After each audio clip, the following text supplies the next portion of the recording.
Hello दोस्तों, आज हम त्रिकोणमिति पढ़ने जा रहे हैं और कक्षा 10 की जो है त्रिकोणमिति और बाकी जो मैथ में जितने टॉपिक हैं हम एकदम से पूरा कवर करेंगे। तो हमारा पहला टॉपिक त्रिकोणमिति से ही स्टार्ट करना है। तो सबसे पहले ये बात है कि हम त्रिकोणमिति पढ़ते क्यों हैं। तो त्रिकोणमिति का परिचय देने से पहले मेन उद्देश्य हमारा क्या है जो है त्रिकोणमिति पढ़ने का। तो जैसे कि हम जानते हैं कि त्रिभुज है, त्रिभुज की जैसे ये त्रिभुज हमने लिया और इस त्रिभुज में ये आधार हो गया, ये आधार, यह लंब, यह कर्ण। अभी आगे हम बताएंगे कौन आधार कौन कौन होता है। लेकिन जैसे ये भुजाएं हो गई और भुजाओं और जो कोणों के बीच का संबंध होता है उसको हम त्रिकोणमिति में अध्ययन करते हैं। तो हमने परिभाषित किया है कि त्रिकोणमिति का परिचय में कि एक त्रिभुज की भुजाओं और कोणों के बीचों का संबंधों का अध्ययन किया जाता है। और एक चीज़ और है त्रिकोणमिति में कि अगर जो है जैसे नदी है और नदी के उस पार खंभा है, यदि जो है हमें खंभे की लंबाई मालूम है तो हम नदी की चौड़ाई ज्ञात कर सकते हैं। कैसे? वो जो है जो एंगल बन रहा है, जो व्यक्ति जो है फर्श पे खड़ा है अथवा जो है नदी के इस किनारे से जो एंगल बन रहा है उस एंगल को हम ज्ञात कर लेंगे। तो जो है साइन 30, 60, 45 जो साइन एंगल आएगा, कॉस एंगल आएगा, तो उस एंगल और जो है खंभे की तो हमें लंबाई मालूम है। तो फिर आधार बिना जो है गए मतलब एक तरह से बिना मेज़र किए जो है हम आधार ज्ञात कर सकते हैं। तो यह है त्रिकोणमिति का यूज। त्रिकोणमिति का यूज यही है कि भुजाओं और उसके बीच के कोणों के संबंधों का अध्ययन किया जाता है। त्रिकोणमिति अनुपात में जो है, तो त्रिकोणमिति अनुपात क्या है? साइन है, कॉस है, टेन है, कॉट है और उसके बाद कौशिक है और सेक है। तो हम पहले जो है देखेंगे कि यह एक समकोण त्रिभुज है। समकोण त्रिभुज में जो है एक 90 अंश है और जैसे कि ये एंगल हमने एक नए पेज में हमने बनाया है। यह है हमारा समकोण त्रिभुज है ABC। तो इसमें लंब आधार कर्ण कौन होगा? तो सबसे पहले ये बात यह है कि जो है यह कोण ए के जो संलग्न भुजा होगी, संलग्न मतलब जो है जो एक तरह से छूती हुई जा रही है या टच करते हुई जा रही है, इसको जो है आधार बोलेंगे।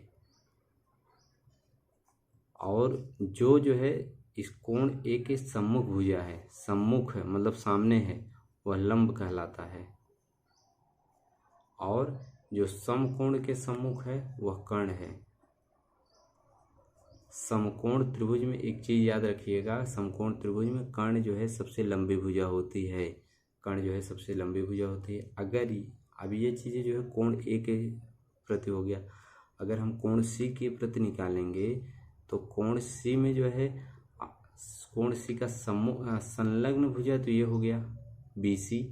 तो BC जो है इसका आधार हो जाएगा, कोण सी के लिए ये आधार हो जाएगा और इसका सम्मुख जो है भुजा ये है AB। तो यह जो है आपका जो है कोण सी के लिए यह लंब का काम करेगा। तो हम जो है बेसिक में जो है अब ये चीज़ें आपको समझ में आ गई। तो साइन निकालेंगे, हमने जो है लिखा हुआ है कोण ए का साइन अथवा साइन ए। साइन ए को जो है हम कहेंगे जो है अब इक्वल टू क्या हो जाएगा? साइन ए के लिए कोण ए की सम्मुख भुजा। अब कोण ए की सम्मुख भुजा मतलब लंब बटे कर्ण, लंब बटे कर्ण। तो साइन ए बराबर BC बटे AC हो गया। और कोण ए का कोसाइन अथवा कॉस ए क्या हो जाएगा?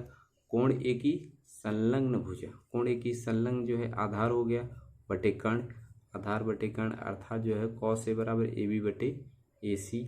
अब जो है tan ए की बात करें, कोण ए का टेंजेंट अथवा tan ए इक्वल टू क्या हो जाएगा, तो कोण ए की सम्मुख भुजा, कोण ए की सम्मुख भुजा लंब, ये लंब है, और कोण ए की संलग्न भुजा आधार अर्थात जो है लंब बटे आधार बी सी बटे ए बी। तो मेन चीज़ तो हमारा जो है देखिए फिर से हम साइन कॉस ए साइन ए और tan ए होता है। अगर जो है हम ये तीनों को अच्छे से याद कर लेंगे तो बचा हुआ तीनों जो है इनका उल्टा ही है तो वो भी याद हो जाएगा। तो जैसे साइन ए बराबर क्या होता है, साइन ए बराबर हो गया लंब बटा कर्ण, और साइन ए बराबर लंब बटा कर्ण हो गया, कॉस ए बराबर क्या हो गया आधार बटा कर्ण, और tan ए बराबर लंब बटा आधार। देखिए जो है आपको कन्फ्यूज़न इसमें होगा कि आधार कौन है, लंब कौन है, कर्ण कौन है। स्टार्टिंग में जब आप प्रैक्टिस करते जाएंगे तो ये सब चीज़ें दूर हो जाएंगी। आधार वही होता है जो कोण, जिस कोण से ले रहे हैं उसकी संलग्न भुजा आधार होगी, उसके सम्मुख भुजा लंब होगा। कर्ण जो है समकोण त्रिभुज ले रहे हैं तो सबसे लंबी भुजा कर्ण होगी। और तो ये चीज़ें हो गई। और फिर जो है एक चीज़ और हमें याद रखना है, इसका जो है ट्रिक ये है कि लाल बटे कक्का, लाल बटे कक्का याद करने का मतलब लंब बटा कर्ण, साइन ए बराबर लंब बटा कर्ण, कॉस ए बराबर आधार बटा कर्ण, tan ए बराबर लंब बटा आधार। अब जो है इसका उल्टा कर दीजिए, साइन का उल्टा कॉस होता है, कॉसेक ए बराबर हो जाए कर्ण बटा लंब, और कॉस का उल्टा सेक होता है, सेक ए बराबर कर्ण बटा आधार, और tan का उल्टा कॉट ए बराबर आधार बटा लंब। तो इस चीज़ को जो है याद कर लीजिएगा। जो है लाल बटे कक्का, लाल जो है पहले साइन कॉस tan, फिर जो है नीचे से ऊपर करेंगे तो जो है उस हिसाब से आप कर लीजिएगा। अब तो आप समझ गए होंगे। तो लाल बटे कक्का यहाँ तक तो हमने सीख लिया।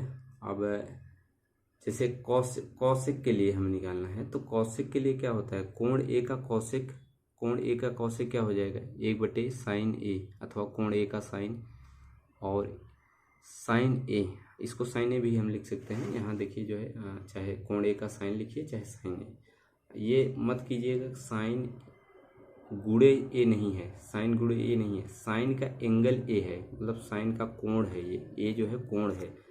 तो हम यहाँ पे फिर से बात करते हैं कि 1 बटे कोण ए का साइन अथवा साइन ए इक्वल टू, तो हमें जो है मालूम है साइन ए बराबर बी सी बटे ए सी, तो इसको हम यहाँ से जो है बी सी बटे ए सी, तो ए सी जो है ऊपर चला जाएगा, बी सी नीचे आ जाएगा, तो ए सी बटे बी सी लिख सकते हैं। अथवा कॉसेक ए बराबर होता है 1 बटे साइन ए, तो ये हो गया। दूसरा जो है कोण ए जो है कोण ए का सेक क्या हो जाएगा, तो एक सेक के लिए 1 बटे कॉस ए, अथवा कोण ए का कोसाइन, तो कॉस ए हमने सीधा लिखा हुआ है ए बी बटे ए सी, तो इसका उल्टा हो जाएगा ए सी बटे ए बी। और वही कॉट टेंजेंट के लिए क्या हो जाएगा, कोण ए का कॉट टेंजेंट अथवा कॉट ए के लिए 1 बटे tan ए, और tan ए हमने यहाँ निकाला हुआ है tan ए बी सी बटे ए बी, और ये हो जाएगा ए बी बटे बी सी। तो ये एक चीज़ हमने और लिखा हुआ है, ध्यान दीजिएगा। जैसे साइन ए हो गया, कॉस ए और tan ए का व्युत्क्रम जो है कॉसेक ए, सेक ए और कॉट ए होता है। यह कई बार जो है देखिए आप लोग जब स्टार्टिंग पढ़ेंगे तो आपको जो है थोड़ा सा कन्फ्यूज़न होगा, लेकिन जो है प्रैक्टिस से सब ठीक हो जाएगा। Sign A cos A tan ए का व्युत्क्रम जो है cosec A, sec A, cot A होता है। जैसे tan ए बराबर क्या लिख सकते हैं 1 बटे कॉट ए, अथवा अब इसको कॉट ए यहाँ ले जाइए और tan को नीचे तो कॉट ए बराबर 1/tan A भी लिख सकते हैं। और लाल बटे कक्का जो है आप परफेक्टली याद कर लीजिए, लाल बटे कक्का जो है लंब बटा कर्ण साइन, आधार बटा कर्ण कॉस, लंब बटा आधार टैन। फिर साइन का उल्टा क्या होता है कॉसेक, कॉसेक के लिए कर्ण बटा लंब, सेक के लिए कर्ण बटा आधार, और कॉट के लिए आधार बटा लंब। फिर जो है हम tan A बराबर, जैसे अगर हमें मान लो लंब बटे आधार से नहीं निकालना है तो tan A बराबर जो है BC बटे AB हमने वहाँ से त्रिभुज से निकाला था। ये रहा जो है tan A बराबर जो है BC बटे AB। तो हमने क्या किया जो है डिवाइड कर दिया, जो है AC से ऊपर नीचे डिवाइड कर दिया। तो एक चीज़ और हमें मिल गया जो है tan A को हम एक और चीज़ लिख सकते हैं sin A बटे cos A। एक नया फार्मूला आ गया। कहीं जो है अभी आगे चल के जब कोई सॉल्व करने वाला प्रॉब्लम आएगा तो tan A की जगह जो है कभी कभी हम लोग sin A बटे cos A यूज करते हैं।